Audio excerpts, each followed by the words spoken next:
Bismillahirrahmanirrahim. Assalamualaikum warahmatullahi wabarakatuh. Waalaikumsalam warahmatullahi wabarakatuh. Yang saya hormati Ibu Rohana Rusdiati selaku Kepala TKIT As-Salimah. Yang saya hormati Dewan Guru TKIT As-Salimah.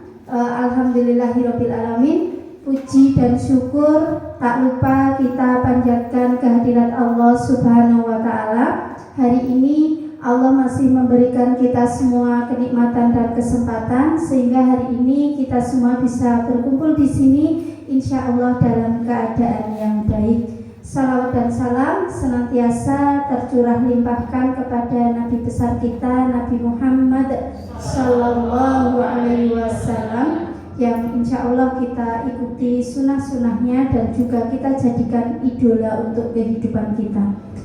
Sebelum saya memulai diseminasi pada hari ini, saya ucapkan banyak terima kasih kepada ibu-ibu semua yang hari ini sudah meluangkan waktu sehingga saya bisa melaksanakan salah satu tugas dari calon guru penggerak, yaitu menyampaikan diseminasi tentang budaya positif. Ya, alhamdulillah saya masih diberikan kesempatan untuk bisa menyampaikan. Semoga nanti budaya positif ini bisa kita terapkan di lembaga kita. Ya, mungkin itu. Coba sekarang sebelum kita mulai ke materi, saya ingin bertanya dulu. Menurut ibu-ibu, apa sih budaya positif itu? Monggo siapa yang mau berpendapat, tidak ada yang salah. Silakan Ustazah Yuli. Kebiasaan positif. Kebiasaan positif. Baik, mungkin yang lainnya? Kebiasaan yang baik yang bisa dilakukan semuanya. Oh, kebiasaan yang baik yang bisa dilaksanakan oleh semua warga sekolah, begitu? Ada yang mau punya pendapat yang lain? Kebiasaan yang bisa berdampak baik untuk anak maupun guru dalam pelaksanaan pembelajaran di sekolah. Oh, jadi kebiasaan yang baik yang punya dampak, punya bekas untuk siswa kita dan juga untuk guru-guru kita dan juga untuk segala sesuatu yang ada di lembaga kita. Begitu nggih? Semuanya betul, tidak ada yang salah ya. Jadi budaya positif itu yang seperti itu. Hal-hal yang baik yang bisa kita terapkan ya, kita terapkan di lembaga atau di mana saja. Sebenarnya budaya positif ini bisa kita terapkan di mana saja. Karena kita ini lagi membahas tentang sekolah, ya mungkin kita ada di sekolah, begitu ya ibu-ibu. Jadi secara umum budaya positif itu adalah hal-hal yang baik ya, berupa perilaku dan lain sebagainya yang bisa kita terapkan di sekolah. Sekarang saya tanya nih Bu, kira-kira siapa saja yang kemudian akan terikat dengan budaya positif ini? Bu Siti, monggo. Siapa kira-kira yang akan melaksanakan budaya positif ini di lembaga kita? Kira-kira siapa? Sama ustazah. Semua ustazah. Terus nanti mengalirnya ke anak-anak kita. Ke anak-anak kita Sekolah. dan lingkungan sekolah, semua stakeholder ya yang ada di sekolah. Jadi nanti akan melaksanakan budaya positif ini. Nah, sebelum kita melanjutkan ya, nanti saya akan menyampaikan konsep-konsep utama atau konsep-konsep inti yang ada di budaya positif. Yang pertama adalah perubahan paradigma belajar, kemudian yang kedua disiplin positif, kemudian yang ketiga kebutuhan dasar manusia, yang keempat motivasi perilaku manusia, yang kelima restitusi, kemudian posisi kontrol guru, keyakinan kelas, dan nanti kita akhiri dengan bagaimana kita menerapkan segitiga restitusi untuk mengatasi permasalahan-permasalahan yang ada di lembaga. Jadi tidak hanya untuk anak-anak kita, bisa jadi untuk beberapa ustazah yang barangkali mempunyai sebuah persoalan juga kita bisa terapkan segitiga restitusi, atau bahkan ketika kita ada di rumah pun kita bisa menerapkan segitiga restitusi ini kepada anak-anak kita. Oke, kita lanjut ya Bu Ana. Kita lihat dulu tentang perubahan paradigma belajar.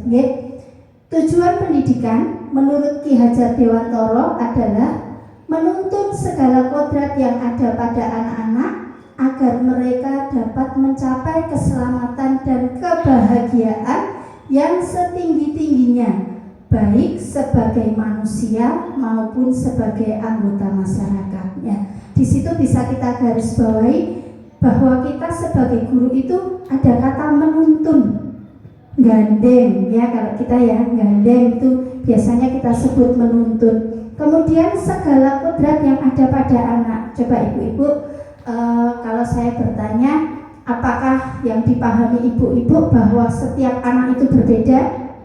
Ya, setiap anak itu mempunyai keunikan sendiri-sendiri, keunikan yang dibawa, ya, kodratnya sendiri-sendiri. Sehingga kita peran sebagai seorang pendidik adalah menuntun anak untuk tumbuh sesuai dengan kodratnya dalam memperbaiki lakunya, memperbaiki budi pekertinya, bukan dasarnya. Karena setiap anak sudah punya dasar sendiri-sendiri. Si A punya bawaan perilaku seperti ini, si B punya gaya belajar seperti ini.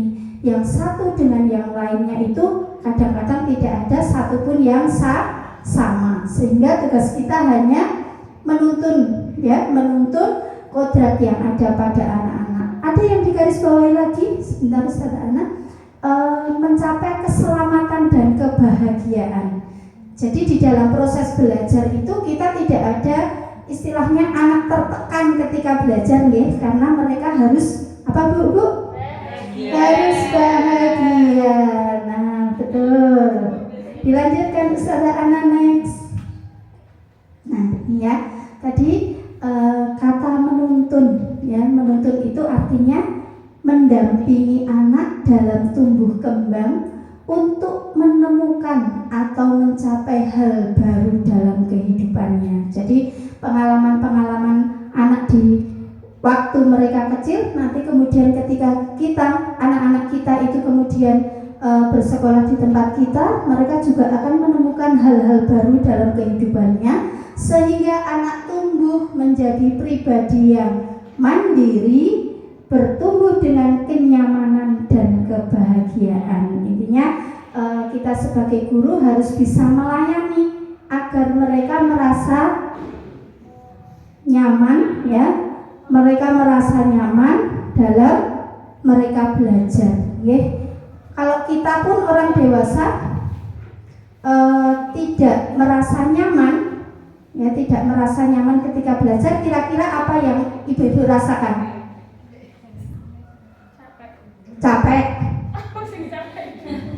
Terus apa lagi? Kalau kita tidak nyaman dan tidak senang ketika belajar, bete, ngantuk, males, ya, sehingga tidak ada semangatnya, begitu ya ibu-ibu. Nah, makanya kita diminta untuk kemudian menyiapkan ragam main dan juga kegiatan-kegiatan yang menyenangkan untuk anak-anak kita. Begitu nggak?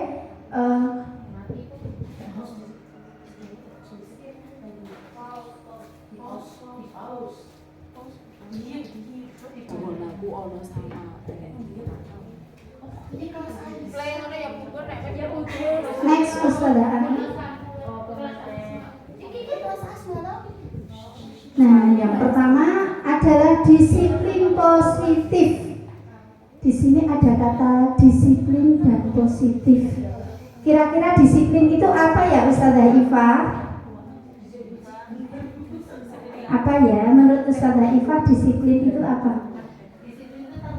Tertib, mengikuti peraturan yang ada, taat terhadap peraturan, ya. Disiplin positif di sini ya, kebanyakan orang akan menghubungkan kata disiplin dengan tata tertib, teratur dan kepatuhan kepada peraturan yang ada. Kata disiplin juga sering dihubungkan dengan hukuman. Padahal antara hukuman dan disiplin itu berbeda atau sama ya? Berbeda ya. Karena belajar tentang disiplin positif tidak harus memberikan hukuman. Justru itu adalah salah satu alternatif terakhir kalau sudah tidak ada langkah yang bisa kita lakukan ya. Jadi hukuman itu bukan sebuah cara utama untuk melaksanakan disiplin ya. Di sini disampaikan adalah salah satu alternatif terakhir. Dalam budaya kita, makna kata disiplin dimaknai sebagai sesuatu yang dilakukan seseorang kepada orang lain untuk mendapatkan kepatuhan. Jadi harapannya orang yang disiplin ini adalah orang-orang yang taat terhadap peraturan. Gitu nggih? Kemudian kita juga cenderung menghubungkan kata disiplin ini dengan ketidaknyamanan. Kadang kalau kita kadang masih ada kepeksa ya, ada rasa terpaksa untuk mengikuti suatu disiplin di suatu lembaga atau di suatu tempat tertentu. Nggih napa mboten Ibu-ibu? Oke, next Ustazah. Pakar pendidikan Ki Hajar Dewantara menyatakan di mana ada kemerdekaan, disitulah harus ada disiplin yang kuat. Sungguh pun disiplin itu bersifat self-disiplin atau disiplin yang mengikat kita secara pribadi, yang mewajibkan kita dengan sekeras-kerasnya, tetapi itu sama saja. Sebab jikalau kita tidak cakap melakukan self-disiplin, wajiblah penguasa lain yang mendisiplinkan kita. Jadi barangkali ada banyak peraturan di Indonesia itu ada karena rakyatnya kurang disiplin. Banyak peraturan di lembaga itu disusun dengan item yang banyak karena barangkali anggota di suatu lembaga itu tidak disiplin. Jadi ketika disiplin ini sudah jadi sebuah budaya di sebuah lembaga atau di sebuah instansi, tentu peraturan itu tidak akan banyak karena masing-masing kita sudah melakukan disiplin itu sebagai suatu kesadaran. Dan peraturan demikian itulah harus ada di dalam suasana yang merdeka, ya, tidak ada tekanan. Ibu-ibu senang merdeka apa tertekan ini Ibu-ibu? Merdeka ya. Jadi kita itu ketika kita merdeka, kita akan bisa melakukan banyak hal. Nah, lanjut Ustazah. Nah, pakar pendidikan Ki Hajar Dewantara dan Diani Goosen mengartikan disiplin sebagai bentuk kontrol diri. Jadi yang mengontrol diri kita itu sebenarnya siapa toh? Kita sendiri. Diri kita sendiri. Tetapi kenapa kita masih suka dikontrol oleh peraturan? Nah, terkadang ada kan kita melakukan sesuatu karena kita dikontrol oleh peraturan ya. Nah, karena apa? Karena kita belum menyadari, belum ada keinginan dari dalam diri kita, ya. Diani Goosen mengartikan disiplin sebagai bentuk kontrol diri, yaitu belajar untuk kontrol diri agar dapat mencapai satu tujuan yang mulia. Tujuan yang mulia di sini mengacu pada nilai-nilai atau prinsip mulia yang dianut oleh seseorang. Tujuan mulia dari penerapan disiplin positif adalah agar terbentuk murid yang mempunyai karakter. Kalau sekarang yang ada di IKM ini, murid yang berkarakter sesuai dengan profil pelajar Pancasila. Ada berapa toh dimensinya? 5 atau 6? Ada 6. Ada apa saja? Masih ingat? Belum hafal? Yang pertama beriman ya, beriman kepada Tuhan. Yang kedua berkebinekaan global. Ketiga gotong royong, mandiri, kreatif, bernalar, kritis. Good. Ya. Disiplin, santun, jujur, peduli, tanggung jawab, dan merupakan pembelajar sepanjang hayat. Kita pun tidak hanya murid kita harus mau jadi pembelajar sepanjang hayat, ya, sepanjang hayat, karena ilmu itu kan maha luas ya. Ternyata ketika kita ikut pelatihan, ketika kita ikut seminar dan lain sebagainya, ternyata banyak sekali ilmu yang kemudian belum pernah kita pahami, belum pernah kita ketahui. Jadi harapannya kita itu nanti dan juga murid-murid kita itu menjadi pembelajar sepanjang hayat. Lanjut next. Nah, dalam rangka menciptakan lingkungan yang positif, maka setiap warga sekolah dan pemangku kepentingan perlu adanya saling mendukung. Bu kepala sekolah bikin peraturan. Kalau kemudian kita gurunya tidak mendukung, apa yang terjadi? Apakah peraturan itu akan berjalan baik? Tidak, ya. Kemudian menghayati dan menerapkan nilai kebajikan yang telah kita sepakati bersama. Jadi nanti apa-apa yang sudah disepakati oleh lembaga kita harus kita laksanakan bersama-sama. Untuk dapat menerapkan tujuan mulia tersebut, maka seorang pemimpin pembelajaran perlu mempunyai jiwa kepemimpinan. Ya, guru di kelas itu perlu tidak Bu untuk mempunyai jiwa menjadi seorang pemimpin? Perlu, ya perlu, sehingga dapat mengembangkan sekolah dengan baik agar terwujud suatu budaya sekolah yang positif sesuai dengan standar kompetensi pengelolaan yang telah ditetapkan atau disepakati bersama. Okay, next. Nah ini ya Ibu-ibu tentang disiplin positif.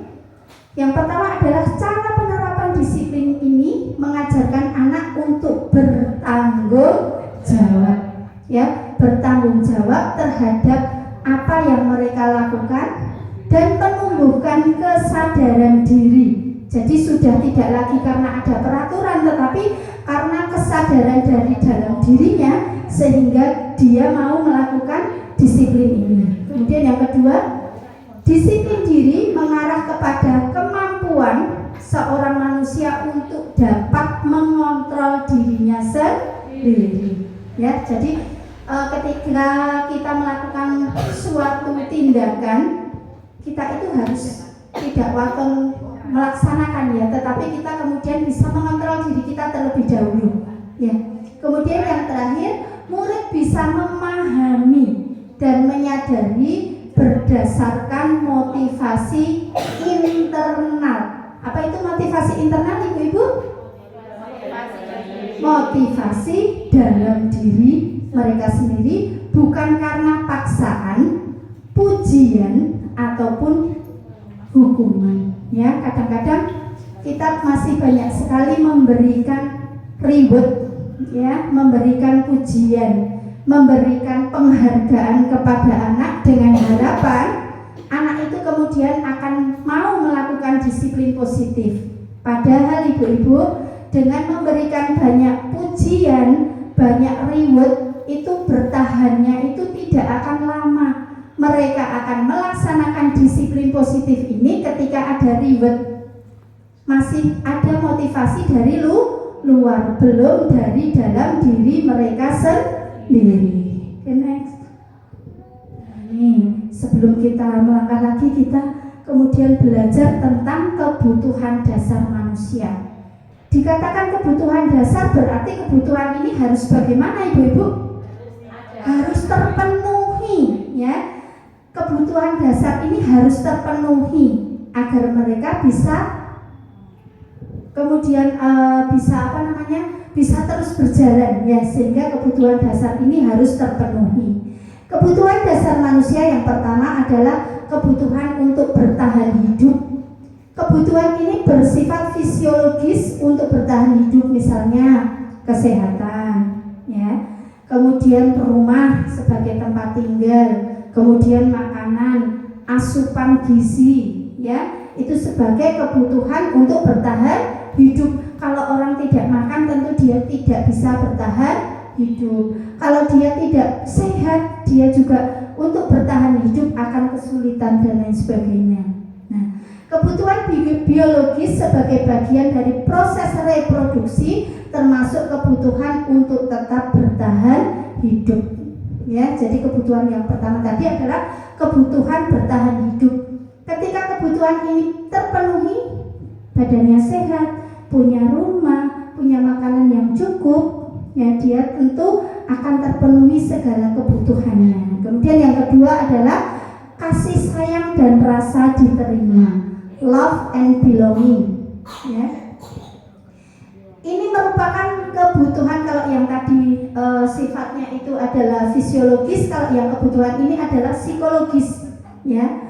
Kebutuhan untuk disayang dan diterima. Tentu kita ya sebagai manusia, ketika kita itu disayang, perasaan kita bagaimana? Senang, ya, bahagia, ya. Begitupun dengan manusia yang lain, ya. Ketika kebutuhan akan disayang dan diterima ini kemudian ada pada dirinya, tentu dia akan lebih menjadi orang yang bahagia, ya. Nah, kebutuhan ini juga meliputi keinginan untuk tetap terhubung dengan orang lain, yang namanya juga kasih sayang dan diterima tentu juga hubungannya dengan orang lain, seperti teman, keluarga, pasangan hidup, teman kerja kayak kita, kemudian binatang peliharaan untuk anak-anak, dan kelompok di mana kita tergabung, di mana kita ada komunitas. Ketika kita diterima, kita disayangi, kita pun akan merasa bahagia. Kemudian yang ketiga adalah kebutuhan penguasaan atau pengakuan atas kemampuan. Ya, kebutuhan ini berhubungan dengan kekuatan untuk mencapai sesuatu, menjadi kompeten. Kompeten itu artinya apa? Mempunyai keterampilan tertentu, ya, kompeten. Kemudian diakui atas prestasi dan keterampilan kita, didengarkan, dan memiliki rasa harga diri. Nah, sehingga ketika kita terpenuhi, ya, kebutuhan akan dasar tadi, ya, kebutuhan dasar manusia tentang penguasaan, tentu juga akan membuat manusia itu merasa dirinya itu dihargai. Kemudian yang keempat adalah kebebasan atau freedom, ya. Kebutuhan akan kemandirian, otonomi, memiliki pilihan. Nah, coba ibu-ibu mungkin yang ada di sini punya pilihan hidup sendiri-sendiri, ya. Ya, karena itu apa? Itu juga kebutuhan dasar kita, ya, kebutuhan dasar kita, bebas untuk memilih yang kita senangi. Anak-anak dengan kebutuhan kebebasan yang tinggi menginginkan pilihan, ya. Mereka perlu banyak bergerak, ya. Jadi anak-anak itu kan punya yang namanya surplus energi. Energinya, tenaganya tidak habis-habis, ya. Kalau kita melihat anak-anak kita ketika belajar kok yoket esok tekan awan sampai siang, mereka tidak ada rasa capek-capeknya karena mereka apa? Punya surplus energi tadi, dan hubungannya dengan freedom, mereka juga ingin menyalurkan itu sesuai dengan apa yang mereka inginkan. Kemudian yang kelima, kesenangan atau fun. Kebutuhan untuk mencari kesenangan, bermain dan tertawa. Bayangkan hidup kita tidak akan mempunyai kenikmatan apapun kalau kita tidak mempunyai kesenangan, atau bahkan kita akan merasa kehidupan kita sangatlah menyedihkan, ya, menyedihkan ketika kita tidak punya kesenangan. Dan kesenangan ini pun tiap orang juga berbeda-beda. Mungkin Ustazah Dian senangnya memasak, mungkin Ustazah Yuli senangnya traveling, jalan-jalan. Nah, Ustazah Atik mungkin senangnya bikin kue dan lain sebagainya, ya. Jadi setiap orang juga punya kesenangan. Karena apa? Itu kebutuhan dasar kita. Sekarang saya tanya tuh, dari 5 kebutuhan dasar itu, ya, kebutuhan dasar tadi kan kebutuhan yang harus dipenuhi, ya, ibu-ibu. Apa yang terjadi jika kebutuhan ini salah satunya saja tidak terpenuhi? Apa yang akan terjadi? Ustazah Atik, kira-kira apa ya yang akan terjadi jika kebutuhan dasarnya itu tidak terpenuhi? Apa yang akan terjadi dengan anak-anak kita? Ya, tidak akan bahagia. Tidak akan bahagia. Mungkin yang lain punya pendapat, silakan. Tidak semangat. Ada lagi, Ustazah Yuli. Kira-kira apa ya jika kebutuhannya itu tidak terpenuhi? Mungkin apa namanya, kelebihan dari anak itu tidak bisa tergali. kelebihannya tidak bisa tergali. Semua betul ya. Jadi ketika kebutuhan dasar manusia ini kemudian tidak terpenuhi, pasti akan ada penyimpangan ya. Ketika mungkin kebutuhan untuk bertahan hidup semisal tidak terpenuhi, tidak ada makanan, tidak ada tempat tinggal ya, makanan pas musimnya susah nyari makan, maka apa yang akan terjadi? Mungkin ada sebagian orang yang tidak bisa memenuhi kebutuhan itu kemudian mencuri dan lain sebagainya ya. Jadi akan ada sebuah penyimpangan dan kita punya kewajiban agar kebutuhan-kebutuhan dasar anak-anak ini bisa terpenuhi. Lanjut terus. Nah ini ya, tentang motivasi perilaku manusia ya. Tadi disampaikan ada motivasi eksternal dan motivasi internal. Motivasi eksternal itu adalah motivasi yang berasal dari luar diri kita ya. Yang pertama itu misalnya untuk menghindari ketidaknyamanan atau hukuman ya, itu masih motivasi eksternal. Wah, aku harap berbuat baik karena aku itu nggak mau kalau aku itu kemudian dihukum ya. Jadi ketika tidak ada peraturan atau hukuman ini, mereka tidak akan melaksanakan ya budaya positif. Kemudian yang kedua, mendapatkan imbalan, reward, penghargaan dari orang lain. Nah mungkin ini yang masih sering kita lakukan di lembaga kita, memberikan banyak reward dengan harapan apa? Dengan harapan anak-anak kita itu mau melakukan disiplin positif. Tak kasih bintang nanti kalau kamu sayang teman. Seperti itu. Kita masih sering seperti itu nggak, Ibu-ibu? Nah, itu masih motivasi dari luar diri anak-anak ya. Ketika kita tidak dikasih bintang ya, anak-anak kita tidak kita kasih bintang, apa yang terjadi? Ya, kadang-kadang anak-anak juga tidak melakukan hal-hal yang baik ya. Kemudian motivasi internal, yaitu motivasi yang berasal dari dalam diri mereka ya, menjadi orang yang mereka inginkan dan menghargai diri sendiri dengan nilai-nilai yang mereka percaya. Wah, jika kemudian anak-anak itu sudah punya motivasi internal ini, ibu-ibu, tentu budaya positif ya, disiplin positif ini akan kemudian bisa terlaksana dengan baik. Begitupun dengan kita ya, dengan kita sebagai contoh bagi murid-murid kita. Ketika kita itu kemudian sudah mempunyai motivasi internal, tentu peraturan tidak akan banyak yang ada di lembaga. Misalkan tentang jam hadir kita, kenapa kita kok datang pagi?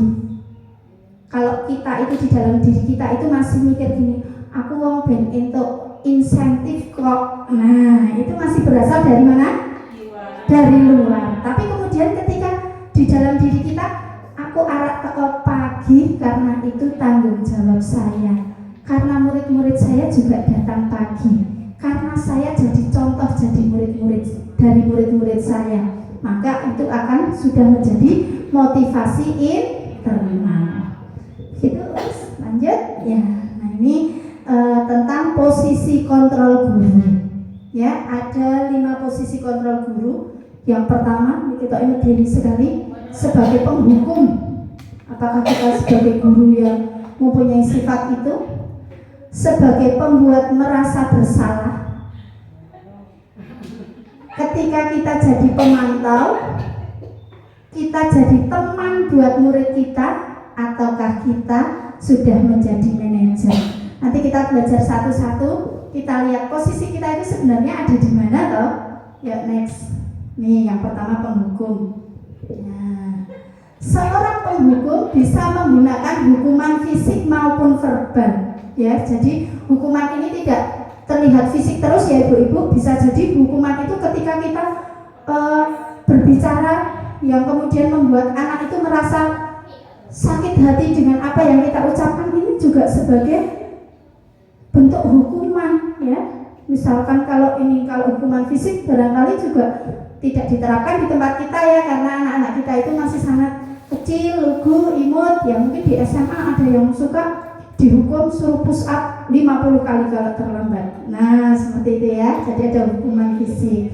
Kemudian senantiasa mengatakan bahwa sekolah memerlukan sistem atau alat yang lebih menekan murid untuk lebih dalam lagi. Jadi banyak peraturan-peraturan yang kemudian dia keluarkan yang membuat murid merasa tertekan.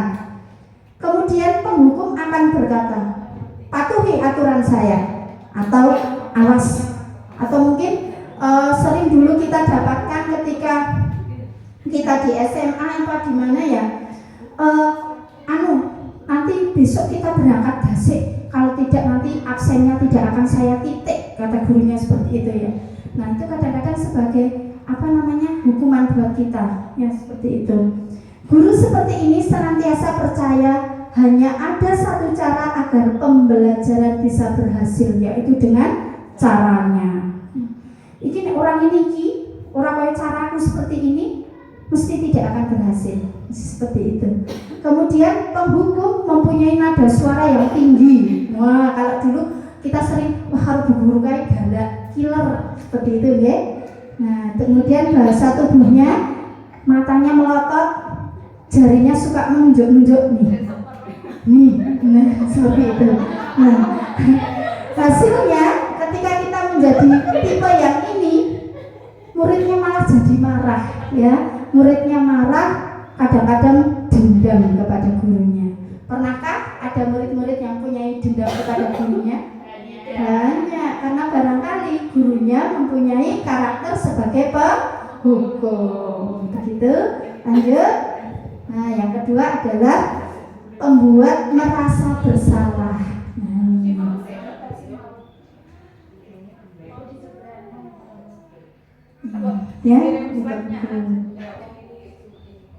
Ya, yang kedua pembuat merasa bersalah. Guru akan bersuara lembut, ya, gurunya akan bersuara lembut. Kemudian yang membuat orang lain merasa tidak nyaman. Ayolah, bantu sedikit daripada nanti bapak dimarahi sama atau ibu nanti dimarahi oleh kepala sekolah. Ayo dibantu. Nah ini ya, jadi murid itu merasa, oh iya aku bantu, aku orang bantu ustazah, saya tidak membantu bu guru, maka saya akan merasa bersalah, seperti itu. Nah, atau dengan kata ayo ingat tidak bantuan bapak selama ini, sekarang gantian kamu yang bantu ibu guru, seperti itu ya. Ya sudah, kali ini tidak apa-apa, nanti ibu bantu bereskan dan lain sebagainya ya. Kata-kata itu yang sering muncul di pembuat merasa bersalah ini. Di posisi ini murid akan memiliki penilaian diri yang buruk terhadap diri mereka sendiri ya. Jadi mereka akan merasa merasa dirinya itu rendah diri ya. Gara-gara aku bu guruku seperti ini dan lain sebagainya ya. Mereka merasa dirinya itu mengecewakan orang lainnya. Pembuat merasa bersalah, nada suaranya memelas. Mesti kita minta ayolah, mesti kata-katanya seperti itu nggih. Halus, sedih, bahasa tubuhnya biasanya nempel-nempel dan lain sebagainya. Nah, hasilnya murid akan merasa bersalah ya, bersalah mengecewakan ibu atau bapak gurunya. Kira-kira pembuat merasa bersalah ini menurut ibu-ibu apakah baik? Tidak, karena murid akan merasa down, merasa rendah diri ya. Jadi ini sebagai pembelajaran buat kita ya, jangan kita menjadi tipe pembuat merasa bersalah. Next, yang ketiga teman. Wah, ini sudah meningkat lagi sebagai teman ya. Guru pada posisi ini tidak akan menyakiti murid karena teman ya, namun akan tetap berupaya mengontrol murid melalui persuasi. Posisi teman pada guru bisa negatif ataupun positif. Positif di sini berupa hubungan baiknya kan terjalin kalau kita dengan teman ya. Nah, guru di posisi teman menggunakan hubungan baik dan humoris. Jadi biasanya ketika mungkin anak-anak datang, hai, gimana kabarnya? Kita merasa dekat. seperti itu ya. Untuk mempengaruhi seseorang, mereka akan berkata, ayo bantulah demi Bapak ya, ayo bantu. Nah mungkin sedikit banyak antara pembuat merasa bersalah dan teman ini kalau kita tidak hati-hati hampir sama ya. Jadi ayo seperti itu. Nah kita pun sering ya di kelas kadang-kadang menjadi tipe yang ingin. Ya enggak ibu-ibu? Iya. Hal negatif dari posisi teman adalah bila suatu saat guru tersebut tidak membantu, maka murid akan merasa kecewa. Biasanya aku direwangi, biasanya saya dibantu, kok sekarang saya sendiri. Mereka merasa kehilangan teman. Ya. Murid tidak mau lagi berusaha. Murid hanya akan bertindak kepada guru tertentu dan tidak untuk guru yang lainnya. Makanya guru ini akan sangat tergantung pada guru tersebut. Terjadi nggak di lembaga kita seperti ini? Terjadi ya. Kadang murid kelas Umar diingatkan Ustadzah Ana nurut karena mereka merasa jadi temannya Ustadzah Ana. Tetapi ketika melakukan suatu perbuatan yang kurang baik, kemudian diingatkan oleh Ustadzah Dian di kelas yang berbeda, kadang-kadang mereka tidak menurut karena menurut mereka Ustadzah Dian bukan temannya. Nah ini sering terjadi ya. Nah pada tipe ini nada suaranya biasanya orangnya ramah, akrab, senang bercanda. Bahasa tubuhnya merapat pada murid, mata dan senyumnya jenaka. Ya, biasanya kan anak-anak seneng ya kalau diguyoni, kalau pagi itu diajak ngobrol-ngobrol lucu dan lain sebagainya. Nah, ini tipe teman. Meski di situ terlihat baik, tetapi masih ada hal negatifnya. Lanjut Ustazah. Nih yang keempat adalah posisi pemantau. Ya, posisi pemantau. Pemantau berarti mengawasi, ya, dipantau. Aku lagi dipantau ini. Berarti kita lagi diawasi. Pada saat kita mengawasi, kita bertanggung jawab atas perilaku orang-orang yang diawasi. Ini biasanya tipenya Bu Ati ini memantau ya Bu Ati ya. Nah, posisi pemantau berdasarkan pada peraturan-peraturan atau konsekuensi. Ya, jadi sudah ada kesepakatan atau konsekuensi, kemudian tugas gurunya hanya memantau apakah anak itu sudah melaksanakan apa yang menjadi konsekuensi dari atau apa yang sudah menjadi peraturan. Ketika kita kemudian anak-anak itu melakukan sebuah pelanggaran, kita tinggal mengingatkan, ayo kemarin kalau bermain seperti ini konsekuensinya apa. Nah itu ya, itu adalah tipe pemantau. Pertanyaan yang diajukan oleh seorang pemantau biasanya peraturannya apa? Coba diingat-ingat. Nah seperti itu. Apa sih yang telah kamu lakukan? Sanksinya dan lain sebagainya. Nah biasanya pemantau ini suaranya datar, bahasa tubuhnya formal. Ya karena dia pemantau kok, ya tidak perlu nempel-nempel dan lain sebagainya. Nah hasilnya murid sudah mulai memahami konsekuensi yang harus dijalankan karena telah melanggar salah satu peraturan yang ada di sekolah. Guru harus tetap memantau murid, ya. Jadi pemantau, kadang-kadang kita juga jadi pemantau ya ibu-ibu ya. Apakah mereka kemudian ketika dilihat gitu ya, ketika mereka main selurudan, apakah mereka sudah benar-benar antri dan lain sebagainya ya. Kita sudah membuat peraturan sebelumnya, kalau nanti selurudannya, pelosodannya mereka nggak antri, mereka tidak main dulu, umpamanya seperti itu. Ya, kemudian next, manajer. Nah ini adalah posisi yang paling ideal, itu adalah menjadi seorang manajer. Ya, yang pertama, guru akan dengan tulus mengajukan pertanyaan bermakna agar mereka, murid-murid kita, membuka pikiran sehingga mereka bisa merefleksikan, bisa mengingat kembali dari apa yang mereka lakukan.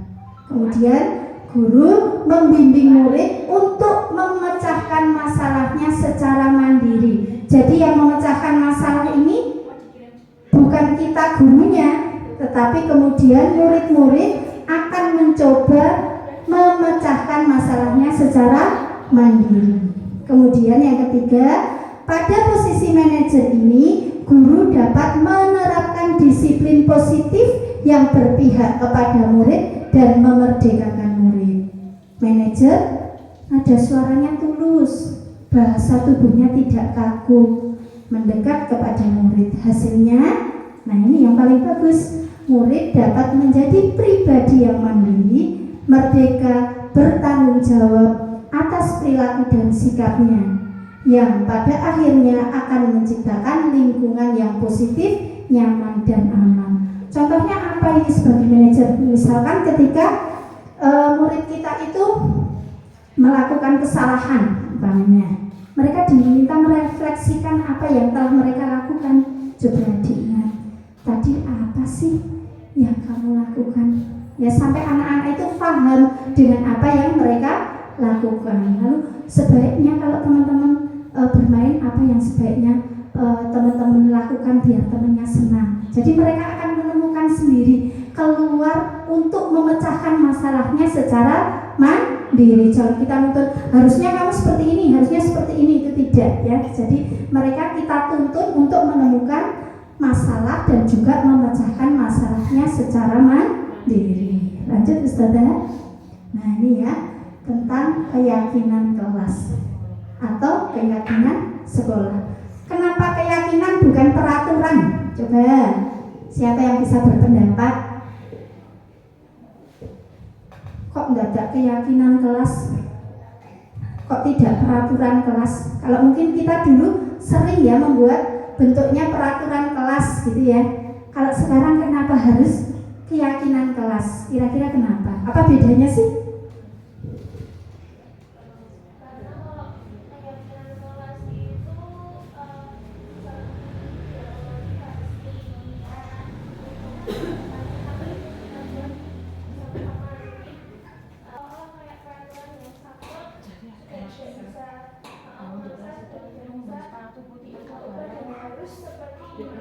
Coba saya tanya, ketika kita dulu bikin peraturan kelas, kita sama anak-anak tidak? Sama sebenarnya. Ya, kita sama anak-anak. Ya, sama dua-duanya sama antara keyakinan kelas dan peraturan kelas. Tetapi kalau keyakinan kelas itu kan masih sudah ada keinginan dari dalam diri, karena mereka yakini, kalau meyakini itu kan dari dalam dirinya ya. Sehingga untuk melaksanakan itu sudah ada motivasi dari dalam diri mereka sendiri. Sama ketika Ninsewu, kita ada peraturan lalu lintas. Kenapa kita tertib terhadap peraturan lalu lintas? Karena kita tidak mau kena tilang, kita tidak mau kena konsekuensi atau hukuman, ya enggak? Tapi kalau kemudian ketika kita mentaati peraturan itu karena keyakinan kita sendiri, tentu itu sebuah kesadaran yang luar biasa. Jadi sama dengan keyakinan kelas ini ya. Keyakinan kelas ini akan memunculkan motivasi dari dalam diri anak ya. Nilai-nilai keselamatan atau kesehatan inilah yang kita sebut sebagai suatu keyakinan, yaitu nilai kebajikan yang universal. Setiap orang ingin melaksanakan, jadi universal, tidak mengikat satu orang, tetapi semua orang, yang disepakati secara tersirat dan tersurat, lepas dari latar belakang suku, negara, bahasa maupun agama. Nah, keyakinan seseorang akan lebih memotivasi seseorang itu dari dalam. Jadi sudah termasuk motivasi internal. Seseorang akan lebih tergerak dan bersemangat untuk menjalankan keyakinannya daripada hanya sekedar mengikuti serangkaian peraturan yang tertulis tanpa makna. Jadi kadang-kadang kita bikin peraturan mesti sama anak-anak, tapi untuk menjelaskannya kita kurang runtut sehingga anak-anak ini maksudnya apa toh? Kurang ada kebermaknaan buat anak. Gitu nggih? Ya, lanjut Ustazah. Guru dalam mewujudkan terbentuknya keyakinan kelas atau keyakinan sekolah dengan adanya kesepakatan antara guru dan murid, ya. Jadi guru dan murid ini membuat kesepakatan yang keduanya juga harus kemudian menepati. Keyakinan kelas atau sekolah berupa pernyataan yang universal yang mudah untuk diingat, dipahami, dan harus diterapkan dalam lingkungan sekolah. Murid-murid perlu mendengarkan dan memahami arti yang sesungguhnya dari peraturan-peraturan yang mereka sepakati bersama. Apa nilai-nilai kebajikan di balik peraturan tersebut? Ya, jadi tahu gitu ya, tahu misalkan aku tidak jujur, akibatnya apa? Itu mereka paham, tahu, tidak hanya peraturannya jujur tok gitu ya, tapi mereka kemudian paham dengan apa yang kemudian mereka sepakati bersama. Ibu-ibu, ada 12 nilai kebajikan yang universal, contohnya keadilan, keselamatan, tanggung jawab, kejujuran, integritas, kasih sayang, rajin, berkomitmen, percaya diri, dan juga keselamatan. Jadi anak kita itu harus belajar memahami ya, dari 12 nilai kebajikan yang universal tadi.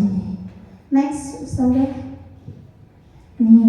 Ini besok untuk hari Senin kita susun bersama dengan kelasnya masing-masing. Belum dibikin toh ibu-ibu semua? Belum. Nih langkah-langkah penyusunan keyakinan kelas. Yang pertama, menyiapkan bahannya. Kemarin alhamdulillah Ustazah Nia sudah beli kertas plano ya. Nanti ibu-ibu bisa ambil di situ.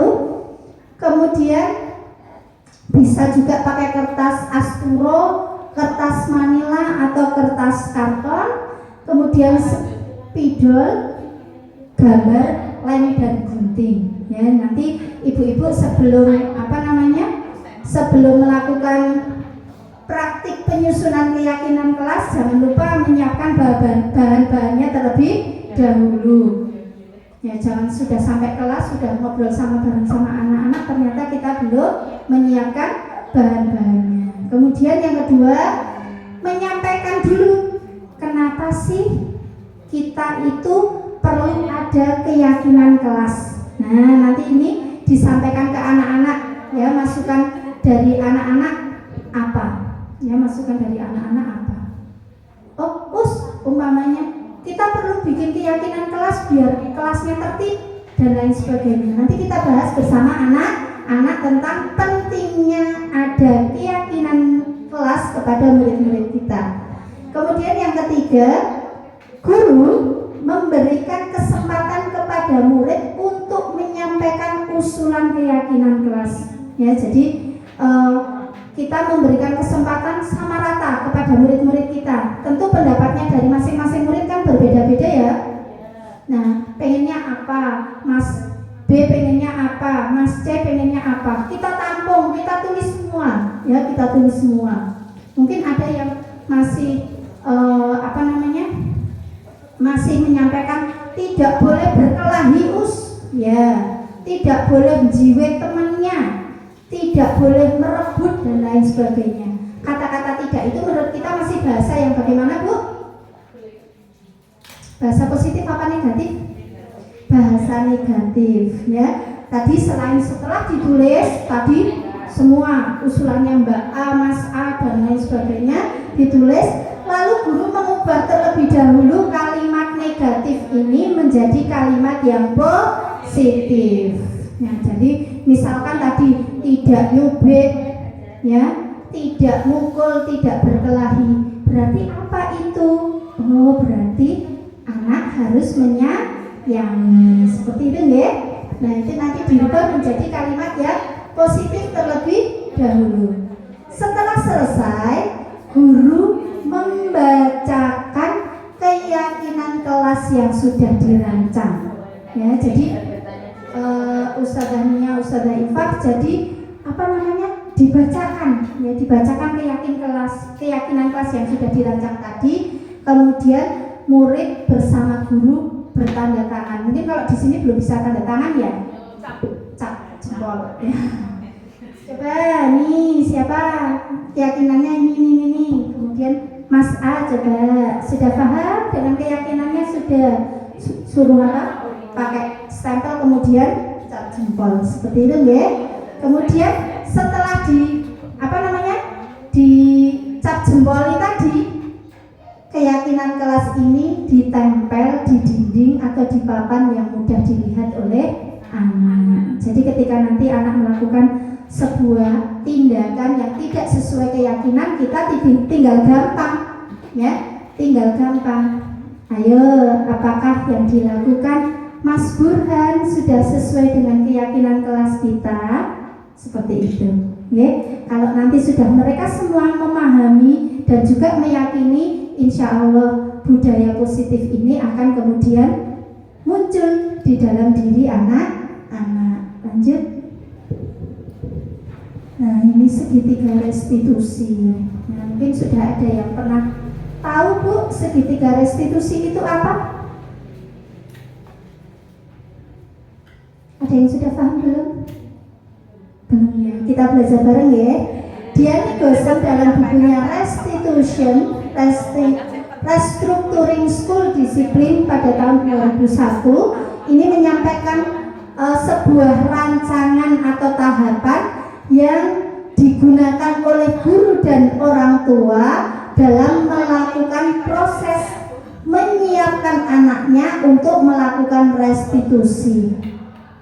Kok bentuknya segitiga? Karena langkahnya itu ada 3 ya, langkahnya itu ada 3. Nah ini ya, segitiga restitusi ini yang nanti akan kita pelajari bersama dan kemudian kita terapkan ketika nanti murid kita mendapatkan suatu permasalahan atau mereka melakukan suatu tindakan yang melanggar keyakinan mereka. Coba kita lihat next Ustazah Ana.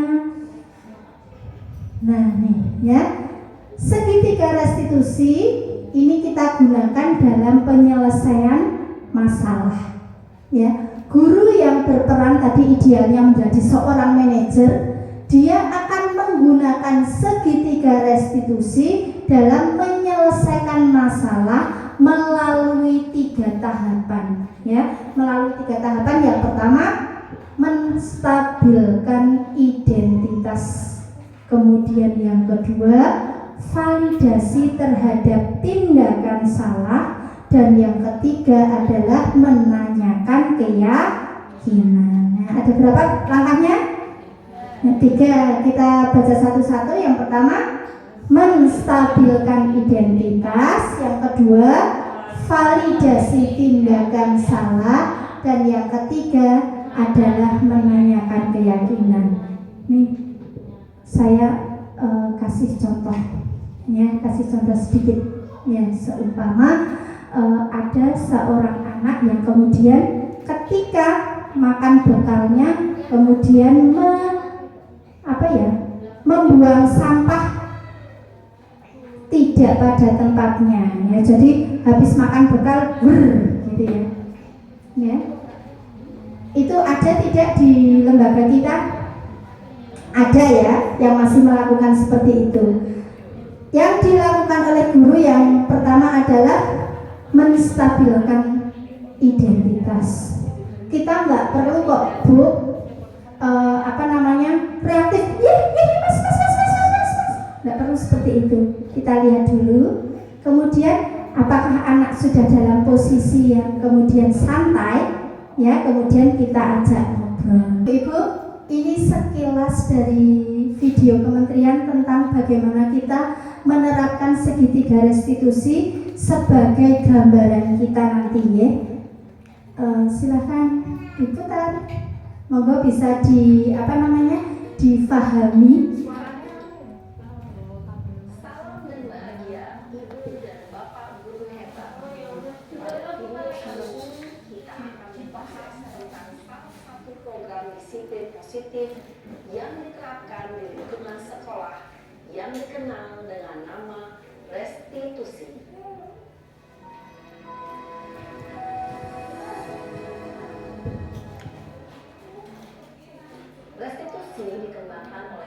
pendidikan Diane Gosling berlandaskan pada teori kontrol Dr. William Blaser. Segitiga restitusi adalah suatu proses dialog yang dijalankan oleh guru atau orang tua agar dapat menghasilkan murid yang mandiri dan bertanggung jawab. Pada saat murid di posisi manajer, aspek yang dikembangkan pada murid adalah motivasi intrinsik, sehingga penanaman nilai-nilai kebajikan dapat tumbuh dan berkembang menjadi suatu kebiasaan positif yang akhirnya membentuk karakter.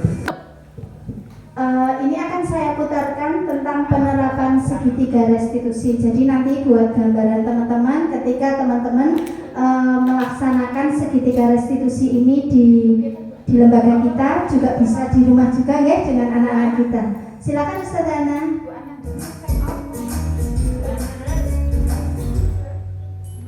Salam dan bahagia Ibu dan Bapak guru hebat.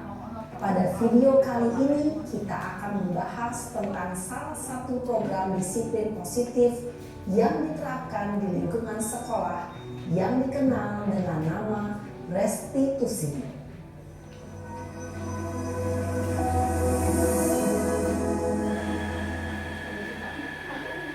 Restitusi dikembangkan oleh pakar pendidikan Diane Gosling berlandaskan pada teori kontrol Dr. William Blaser. Segitiga restitusi adalah suatu proses dialog yang dijalankan oleh guru atau orang tua agar dapat menghasilkan murid yang mandiri dan bertanggung jawab.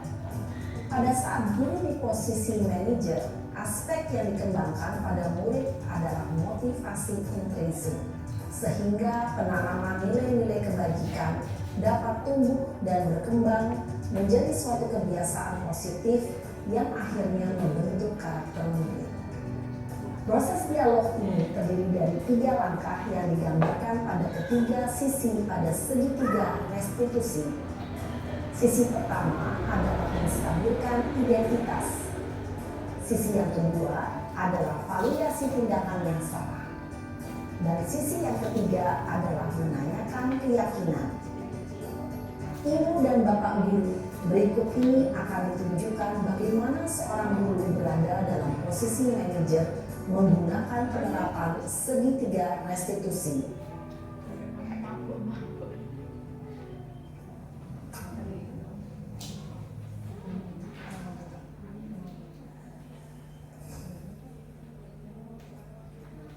Siang Sarah. Siang Pak. Sudah lama nggak ketemu Sarah? Kenapa hari ini ada di sini? Kesel Pak, kesel banget. Masa aku dikatain tukang fitnah Pak? Ya aku marah lah. Aku balik ngatain Eka di depan kelas. Kesel banget. Oh begitu. Ya pasti kamu marah dan kesal. Bapak juga akan marah apabila ada yang menuduh Bapak seperti itu. Kemudian pada saat itu kamu mau melakukan apa? Ya saya langsung ngatain Eka lah Pak. Kesel banget. Saya bentak-bentak dia depan teman-teman lain. Oh begitu. Pasti kamu melakukan seperti itu karena suatu alasan tertentu kan? Iyalah, masa saya diam saja Pak? Ya saya bela diri lah. Masa saya dituduh tukang fitnah? Ya wajar lah. Mempertahankan harga diri itu sesuatu yang penting buat kamu. Untung kamu tidak bertindak lebih gegabah lagi. Hanya berbentak-bentak. Iya Pak. Untung saya masih bersabar dan hanya membentak saja. Sudah gemes padahal, saya pasti bela diri lah. Ya pasti ya. Tapi kamu memilih untuk tetap bertahan dan bersabar. Kamu memilih untuk tidak berbuat lebih parah lagi gitu. Iya. Nah, sekarang coba kita lihat lagi tindakan kamu yang bentak-bentak Eka di kelas. Tindakan kamu itu kira-kira sesuai dengan keyakinan kelas atau prinsip kamu tidak? Enggak lah Pak. Capek Pak jadi pemarah. Jadi keyakinan atau prinsip mana yang kurang sesuai dengan keinginan kamu? Ya, saya sebenarnya sangat menghargai orang lain. Mungkin saat itu saya menjadi emosi, jadi tidak menunjukkan sikap itu. Kamu meyakini tidak? Menghargai orang lain itu penting buat kamu. Yakinlah Pak. Iya, setuju. Kita harus saling menghargai. Namun, ada juga keyakinan yang kita sepakati yang perlu kita jalankan, apabila kita sedang marah, bukan? Ya, saya bisa lebih proaktif, mulai dengan diri sendiri. Saya bisa jadi lebih bersabar, mengambil waktu jeda untuk berpikir mau apa selanjutnya. Kira-kira kamu bersedia memperbaiki masalah ini tidak? Bersedia, Pak. Kalau kamu memperbaiki masalah ini, kamu akan menjadi orang seperti apa? Saya akan menjadi orang yang bertanggung jawab kali ya, Pak. Dan senantiasa proaktif. Iya, menurut kamu bagaimana rasanya menjadi orang seperti itu? Ya nyaman lah, bangga bisa bersabar dan menahan diri. Baiklah kalau begitu. Yuk kita pikirkan bagaimana memperbaiki masalah ini.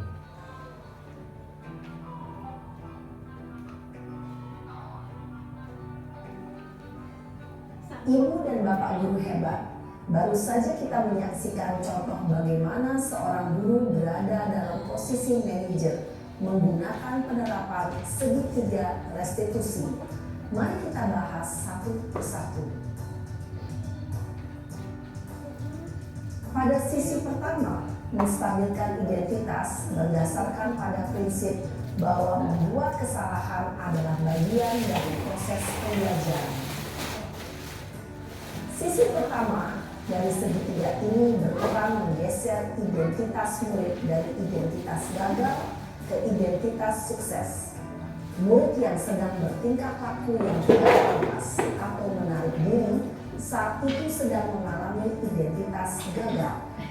Bila kita mengkritiknya, maka posisinya tidak akan berubah. Kita bisa mengajukan pernyataan-pernyataan ini.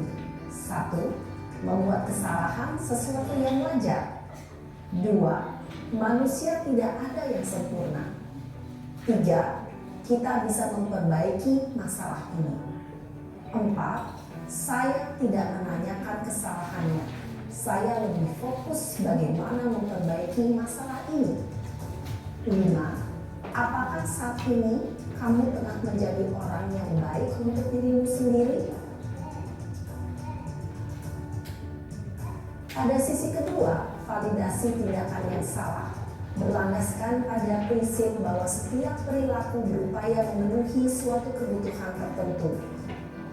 Guru yang telah memahami teori kontrol akan bergeser dari pemikiran stimulus respon menjadi proaktif dan mencoba untuk mengenali tujuan dari perilaku murid. Mengenali dan mengakui kebutuhan murid ini dapat memperbaiki hubungan dengan murid tersebut.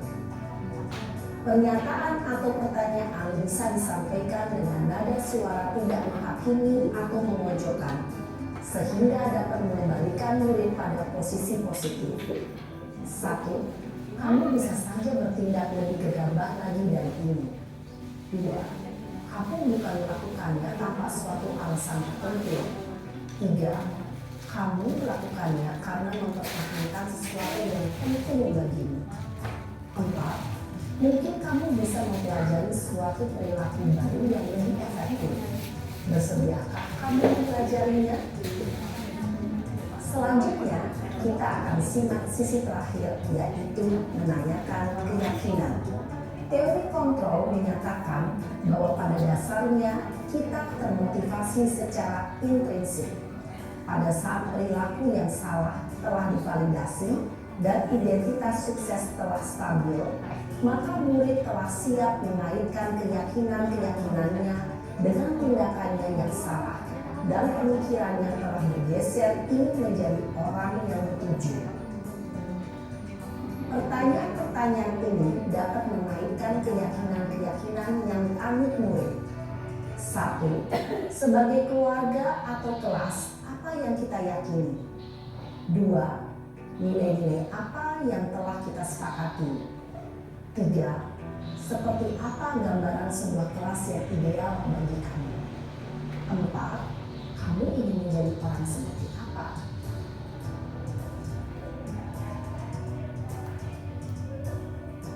Dalam menerapkan segitiga restitusi, perlu diperhatikan beberapa hal, yaitu 1. Perilaku yang salah perlu dikaitkan dengan nilai-nilai atau keyakinan-keyakinan yang telah disepakati atau dituju. 2. Kesediaan orang yang melakukan kesalahan untuk memperbaiki masalah. 3. Pemecahan masalah sebisa mungkin relevan atau memiliki hubungan dengan masalah yang ada. 4. Usaha. Perlu adanya suatu usaha perbaikan dari pihak yang berbuat kesalahan. 5. Waktu. Perlu didedikasikan waktu dari pihak yang berbuat kesalahan. Tanyakan kapan akan mulai diberlakukan usaha untuk memperbaiki masalah. Dengan memahami struktur penerapan segitiga restitusi, diharapkan guru dapat menerapkan posisinya sebagai manajer dengan mengajukan pertanyaan-pertanyaan bermakna yang dapat membuat murid menjadi lebih percaya diri, bertanggung jawab, dan mandiri. Nah, Ibu Bapak Guru perlu tidaknya mengikuti ketiga tahapan dalam segitiga restitusi bergantung pada ringan beratnya suatu permasalahan. Misalnya, bila permasalahan tersebut ringan, maka tidak perlu dijalankan secara berurutan. Bahkan bisa semudah menanyakan apa keyakinan yang kita sepakati. Dengan menjalankan segitiga restitusi, dengan mengajukan pertanyaan-pertanyaan bermakna, diharapkan murid menjadi lebih kuat secara pribadi, dapat membuka wawasan murid agar dapat menyelesaikan permasalahannya sendiri, semakin percaya diri, mandiri, dan merdeka. Salam dan bahagia, Ibu Bapak Guru hebat.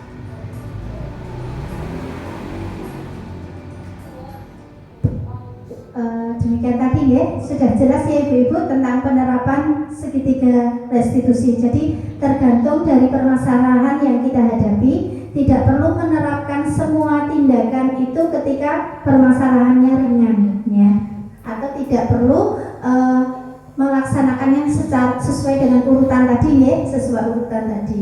Nah, demikian Ibu-Ibu yang bisa saya sampaikan untuk budaya positif ini. Selamat mencoba membuat keyakinan kelas di hari Senin besok. Semoga diberikan kelancaran oleh Allah Subhanahu wa Ta'ala. Terima kasih atas perhatiannya. Mohon maaf atas segala kekurangan dalam saya menyampaikan. Saya akhiri. Wassalamualaikum warahmatullahi wabarakatuh. Waalaikumsalam warahmatullahi wabarakatuh.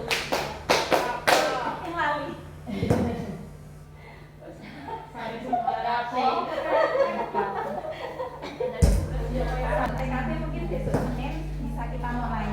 Kalau untuk TK A dan KB bisa pekan depan. Jadi karena masih APLS juga, mereka mungkin cenderung kendel untuk menyampaikan. Kemudian untuk KB dan TKA mungkin saat membuat keyakinan kelas saat itu mungkin harus dikit. Enggak, maksudnya keyakinan yang disepakati nggak usah banyak-banyak. Kemudian 3 bulan lagi ketika mereka sudah aware bisa buat kesepakatan yang baru untuk TKA dan Restu. Kalau PKB mungkin mereka wis dong. Nah, itu bisa. Itu nanti yang menggunakan Gambar ya. Kalau saya kemarin ada tulisan apa gambar.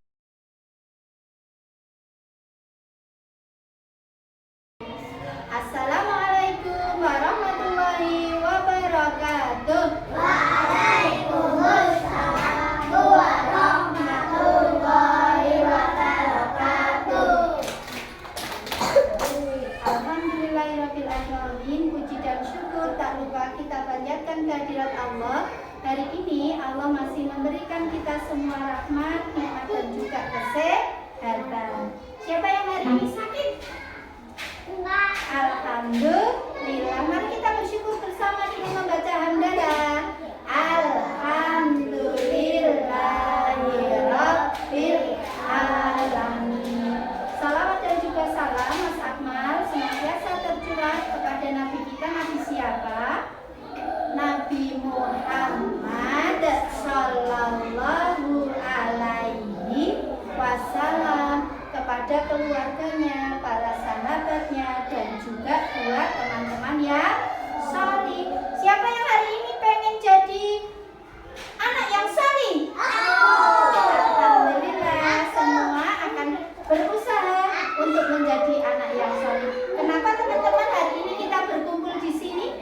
Ada yang tahu? Karena kita mau kegiatan. Kegiatan apa ya?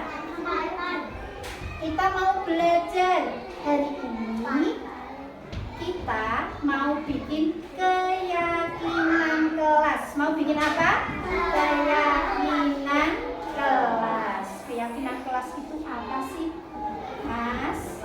Saha, keyakinan kelas itu adalah sesuatu yang akan kita yakini bersama dan kita laksanakan. Kira-kira menurut teman-teman Mas Rangga dan Mas Danis, kita bikin keyakinan kelas itu biar apa toh? Kira-kira biar belajarnya bagaimana? Belajarnya pintar. Terus kalau kita berkegiatan biar apa? Semangat, senang, solid, tertib. Oke. Jadi nanti kita akan bikin keyakinan. Teman-teman nanti boleh memberikan masukan semuanya ya. Paham? Paham Mas Dina? Paham teman-teman? Nah, sebelum kita membuat keyakinan kelas bersama-sama, Ustazah mau tanya tuh, siapa tahu hari ini hari apa? Hari Seni. Hurufnya ada apa saja? S. Ini huruf apa? E, I, N. Kemarin tanggal 23, berarti hari ini tanggal berapa? 24. Hurufnya ini. Angkanya 2 sama 24 sama 4. Siapa yang tahu bulannya bulan apa? Juli. Pintar. Ini huruf apa? J, U, L, I. Tahun berapa tahun ini Mas Rafi? 2023. Terima kasih Mas Rio. 2023. Nah, hari ini kita mau bikin keyakinan kelas. Keyakinan. Nah, keyakinan kelas. Nah, tadi teman-teman sudah menyampaikan ya kenapa kita kok perlu bikin keyakinan kelas. Karena biar belajarnya katanya solid tertib. Biar kalau bermain bagaimana? Senang. Tidak ada yang apa? Tidak gelut-gelutan dan sebagainya. Oke, Abdul Rahmanin. Solid, semangat, hebat. Yes. Sekarang Ustazah mau mulai dengan membuat keyakinan kelas. Yang pertama, nih, saat kedatangan. Saat kita datang, biasanya kita masih bawa apa? Tas, sepatu. Apa yang dilakukan teman-teman dengan tas dan sepatunya? Kaos kaki. Apa Mas Danis? Oh, jadi sepatunya ditaruh di rak. Oke, Ustazah tulis. Habis sepatu ditaruh rak, apa yang kita lakukan? Tapi kita perlu masuk kelas dulu enggak? Berarti kalau kita perlu masuk kelas dulu Mas Fatan, sebaiknya kita ucap apa ya? Berarti yang kedua, mengucapkan salam sebelum masuk ke ruangan. Tadi ada yang kasih masukan, ininya tasnya ditaruh di mana ya tasnya ya? Tas ditaruh di tempatnya. Siapa yang cerita ya? Nanti boleh usul Mas Rangga. Mas Rangga mau apa? Ditaruh di rak. Oke. Nah, sekarang sama-sama. Biar teman-teman bermainnya itu senang. Apa yang sebaiknya teman-teman lakukan saat main? Nggak boleh ngejek. Nah, sebentar. Sebentar, tidak boleh mengejek.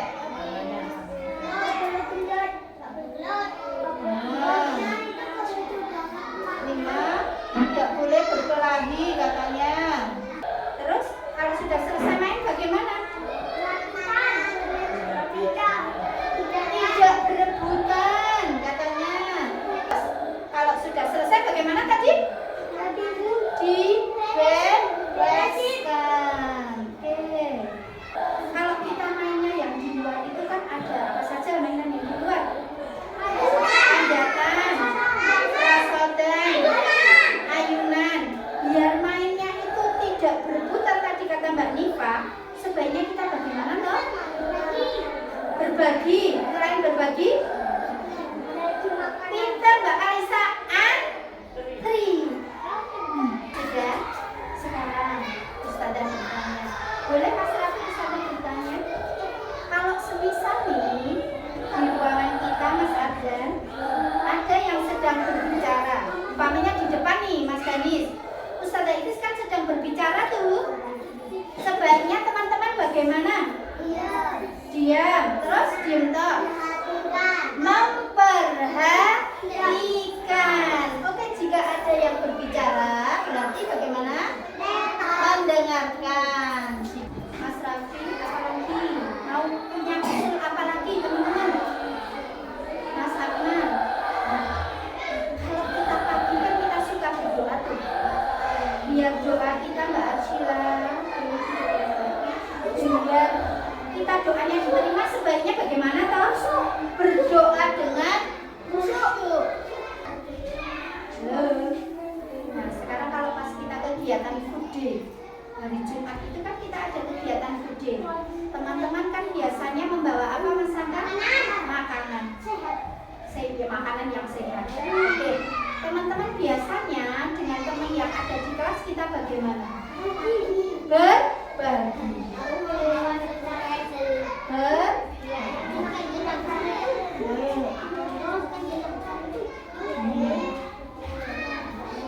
B2 siap. B2 siap. B2 siap. Buka tutup bertepuk tangan. Buka tutup bertepuk lengan. Digeleng-geleng sambil tersenyum. Digeleng-geleng sambil tertawa. Oke, yuk sekarang nih coba dilihat keyakinan kelas kita. Mas Zafra, Mas Arzan masih ada kata tidak. Nah nih, sepatu ditaruh di rak. Mengucapkan salam ketika masuk ruangan. Tasnya ditaruh di rak. Tidak boleh mengejek. Tidak boleh berkelahi. Tidak boleh berebut. Kalau selesai main, dibereskan. Bermain dengan antri. Jika ada yang berbicara, mendengarkan. Berdoa dengan khusyuk. Dan yang terakhir usulan teman-teman adalah berbagi. Sekarang kita kelompokkan biar tidak banyak seperti ini, dijadikan sedikit ya. Yang hampir sama kita jadikan satu dulu ya. Oke, nih tentang keyakinan kelas kita.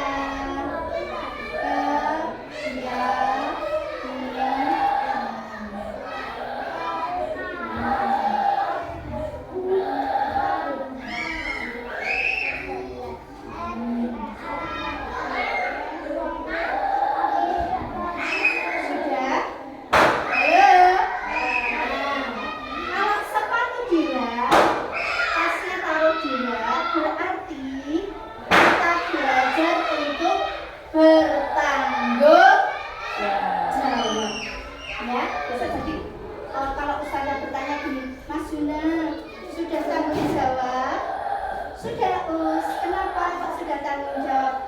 Aku sudah naruh sepatu, sudah naruh tasnya di raknya, masing-masing ya. Berarti yang pertama apa? Bertanggung jawab. Apa teman-teman?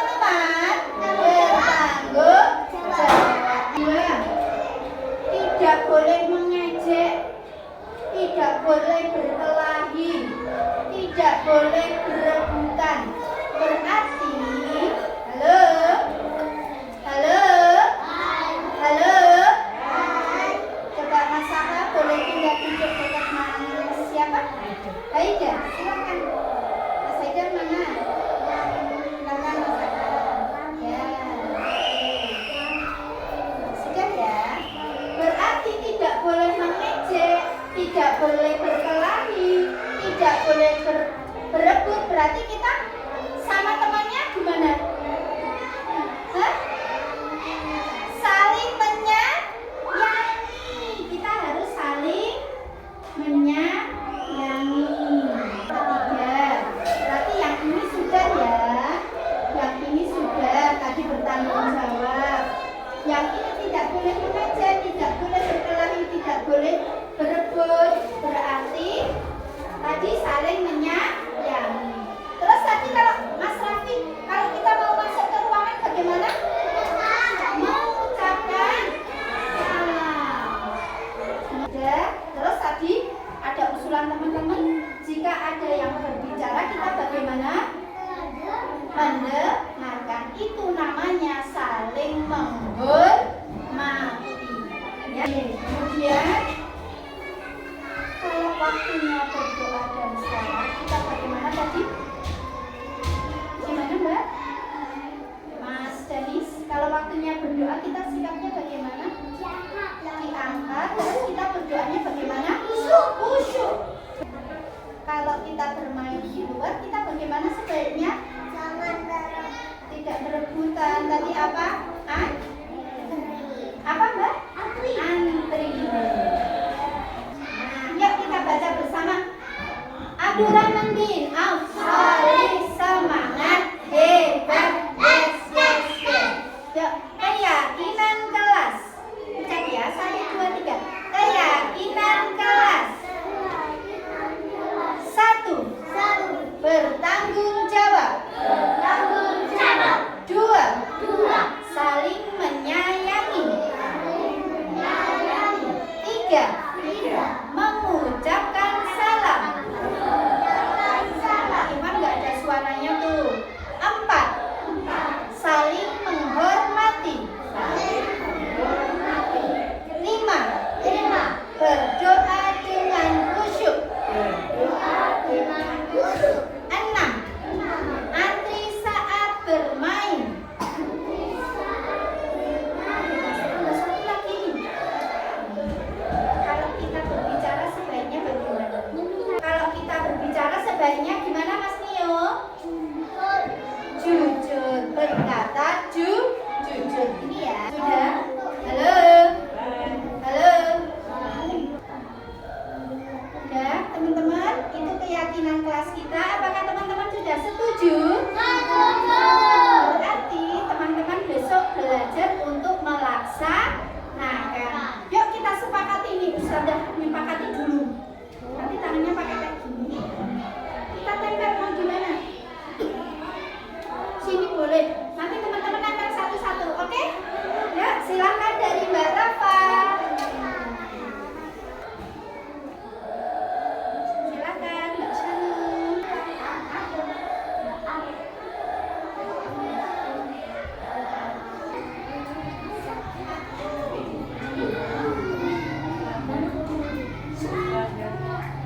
Mas Raffi. Tinggal pesak saya gimana? Ya, Bu. Siapa yang bilang? Halo? Halo? Sudah semua? Oh, Ustazah dia juga belum. Silakan Ustazah. Ustazah juga harus menyepakati ya. Jadi Ustazah nanti juga harus melaksanakan. Oke. Terima kasih masukannya Mas Azhar. Alhamdulillah. Jadi semuanya sudah ya? Sudah? Sudah? Oke. Karena semua sudah menyepakati keyakinan kelas ini, besok Mas Ahmad, teman-teman belajar dan juga Ustazah untuk